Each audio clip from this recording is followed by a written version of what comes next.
Hello, good evening everybody. Today I am going to discuss our further part emergence of psychology that is related to Buddhism. So as we discussed in our previous part that is related to Bhagavad Gita, we have discussed there three parts. One is Jnana Yoga and second one is Bhakti Yoga and third one is Jnana Yoga. So, three components which are related to Bhakti Yoga, Jnana Yoga and Karma Yoga are three components of the Bhagavad Gita, which is one of the important part of Eastern thoughts.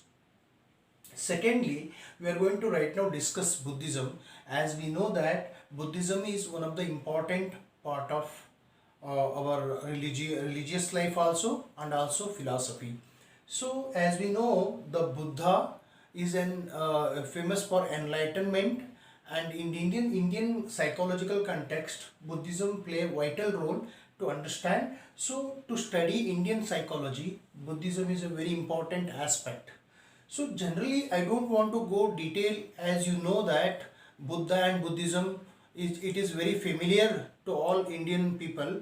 So just we are going to discuss some of the important aspect of Buddhism, which is very primary to examination purpose. So generally Buddhism divided in two parts, that means in two schools. One is the Theravada school and another one is the Mahayana school. So Theravada schools believe in monastic life and individual enlightenment, and Mahayana Buddhism believes in collective effort to overcome sufferings. So basically it is related to individual enlightenment and individual monastic life, and this Mahayana related to collective effort to overcome suffering. So this is one of basically these two schools are very important. Sometimes question can be asked from this related to this school's philosophy. And another important contribution to psychology is Four Noble Truths. Basically, human suffering, according to Buddha, human suffering is causes for this Four Noble Truths. What are the noble truths? The one is the dukkha. That means, according to Gautama Buddha, dukkha exists in this suffering. That means, in this life, human suffering exists. And the second one is dukkha samudaya. That means, we have to know the causes of dukkha, why dukkha occurs. And the third one is dukkha nirodha. So what is the way to overcome dukkha? That means suffering. So how to overcome human suffering? What are the ways? And the fourth one, dukkha nirodha marga.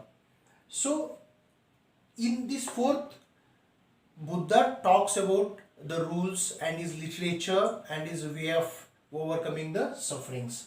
So these noble truths are very important to understand further defining of problems, overcoming to the suffering. So in this context, Buddhism is very important. It uses practical applications to human suffering.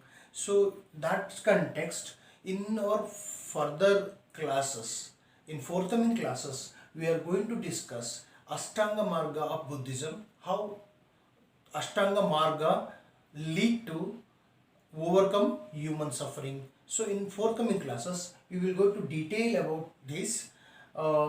Thank you for watching video. Please share and subscribe.